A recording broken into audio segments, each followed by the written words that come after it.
let's transition here into the Steelers wide receiver market, because outside of that first trade, which could alter the Steelers quarterback pick in the first round,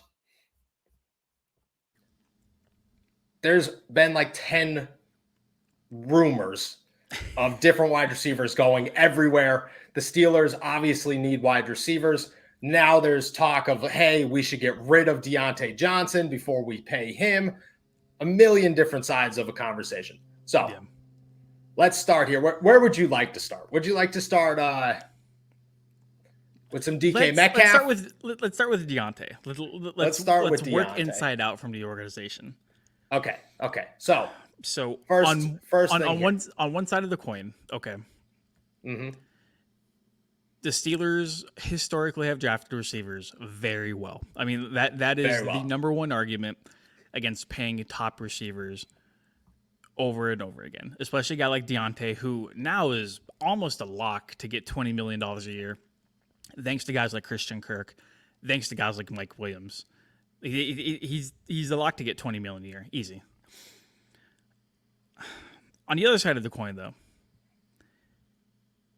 you're drafting a receiver and hoping he turns out as good as Diontae Johnson.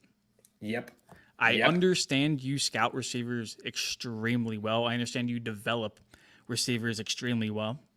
But you have to remember, each pick is its own individual case, and you cannot determine or use past success from other guys in order to kind of shape and mold what you think is going to happen into the future. It's all dependent on the guy, what his skill set is, what they're capable of doing.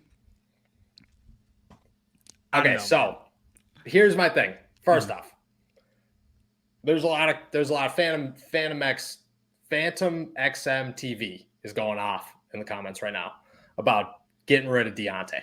Okay, I have a couple of points here. One, Diontae Johnson is reportedly only asking for $15 million a year. Give him all the $15 million contracts you want to give him. With the wide receiver market the way it is right now, you give Diontae Johnson $15 million. I don't care what you say. Two, there's a lot of people saying, oh, well, the Steelers draft very well with wide receivers. They go get very good wide receivers. Chase Claypool has not turned out to be what Chase Claypool could, and I'm not saying that is a turn of the times. I'm just saying that it is always a risk to draft a rookie.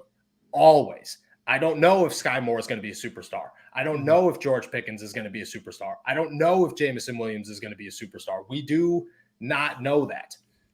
Number 3, Antonio Brown was not Antonio Brown until he signed his contract. Diontae Johnson is very, very good, but he's only getting better.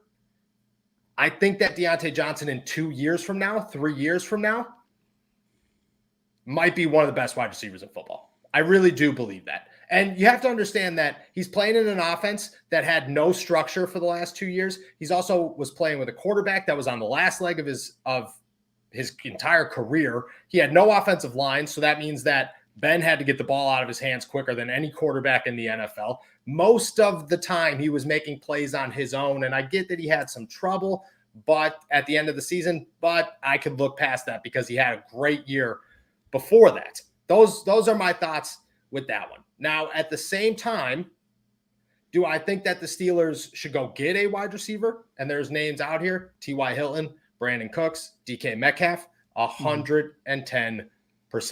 Because you go get that third wide receiver, then you go draft that fourth wide receiver, and your wide receiver group's looking real good for a quarterback that you don't really know much about. But just to stick with the DJ thing, my thought is not to get rid of him right now. I just don't see the upside in that. And what are you going to get? Say the Steelers traded Diontae Johnson. Are you getting a first-round pick for Diontae Johnson right now? Devontae Adams went for the end of the first round. Yeah, but Devontae is a established top 3 receiver in the National Football League, but he's also working against that. He's over the age of 30, isn't he? Who? Devontae Adams. I believe he is. He's about to be 30. I don't know, because DJ's still relatively young. you can still negotiate a contract with him if you're a team trading for him. So, you can kind of like dictate your own financial terms of like what you want to do with him. I feel like the upside and the ceiling for him, like the potential is still like very, very high for him too. The only thing that would concern me is like the hands are sometimes inconsistent at like the worst times possible, and that's something that's been kind of proven the I don't last think it's couple of proven. years. I don't believe that argument. I don't. I really, really don't. Players drop the ball all the time. And I get that he shouldn't drop the ball where he is. And I get that he has had some mistakes, but the volume, I mean, players drop footballs. That's just what No, happens. I totally agree.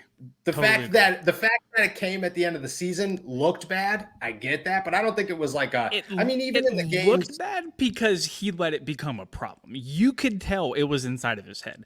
That's what a problem lies. It wasn't just like one like little like lapse of, oh, he took his eyes off of the ball. It wasn't, oh, hey, I saw this defender coming at me. I had to try to get down, just like slipped out of my hands. No, it was more than that, and I yeah, think it was that's just a where the drop. problem comes in. Yeah, but you have to, I mean, 3 years into the league, entering your fourth season, now is the time where those drops end. Anything before then, if we're still okay with Chase Claypool being who Chase Claypool is, I'm okay with who Diontae Johnson is and feeling very good about where Diontae Johnson's headed. Not Oh, I not agree. last season, but where he's headed. I And I agree. think that a lot of people are like, oh, Diontae Johnson has drop issues, get rid of him now. I'm like, well, Diontae Johnson has 3 drop issues a year in his 3rd season. In his 5th season, that means 0 drop issues all season long. I feel totally fine with that. Plus, he fits Matt Canada's offense so well. I do agree with Phantom in the comments right now that I don't think the trade market for Diontae Johnson is ever going to be as hot as it possibly could be right now, especially if he only wants $15 million a year.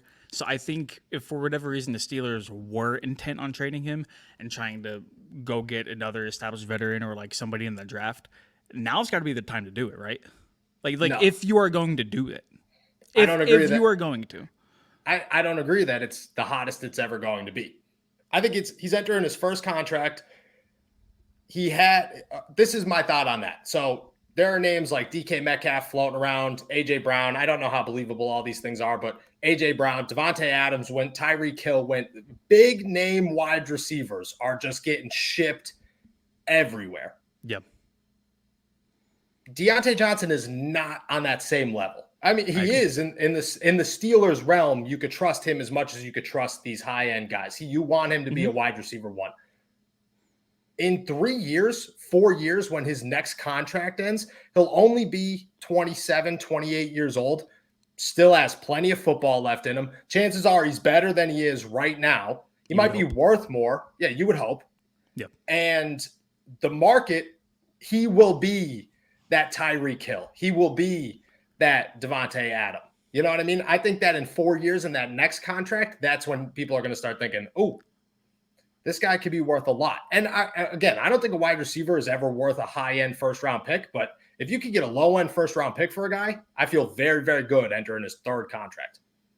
You see, I would think the most appealing thing for a team is like you technically don't have to pay him for another like year or so. So you could try to squeeze one more cheap year out of Diontae before like it give him to a long-term deal. But like if you're trading for Diontae Johnson and you're going to give up significant draft capital to go and get him, you're not going to let him walk, right? Like you are going to sign him to a long-term deal. But I think it's just like getting the bang for your buck, like having him for those couple years before he takes on the big contract, and then, having him run to the second contract when he's 27 or 28, like you said. I think that would be the one advantage for a team that wanted to trade for him right now.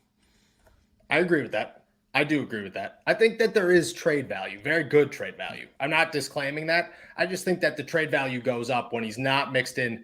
I think that he takes that next step in a couple of years. And that's a strong assumption, but I don't know. Like, I just think that he could. I mean, imagine if Antonio Brown never went postal, okay? And he stayed with the Pittsburgh Steelers and you traded him after that second contract. Now, granted, you would miss the greatest wide receiver in Steelers history for a number of years. But imagine what he would have been worth. Insane amount of wide receiver income. insane amounts. And I just think that Diontae Johnson, I don't think he's going to be Antonio Brown. I just think that he's going to be worth that wide receiver one money, and I don't think he's going to. So why would you not pay him $15 million a year? You give him $15 million a year. Easily. All day long. All day long. If that's what he's asking. And remember, we talked about this on the show, is that his asking price was $15 million a year. At the time, it was like, oh my gosh, that's a lot of money. You got to think about it. What's this? Month and a half later? And now it's the market's $30 million. So, you want $15 million, you give them $15 million. Now, did the Steelers miss out? Maybe. $15 million and all the Eaton Park cookies you could possibly imagine, and you let him go on his way.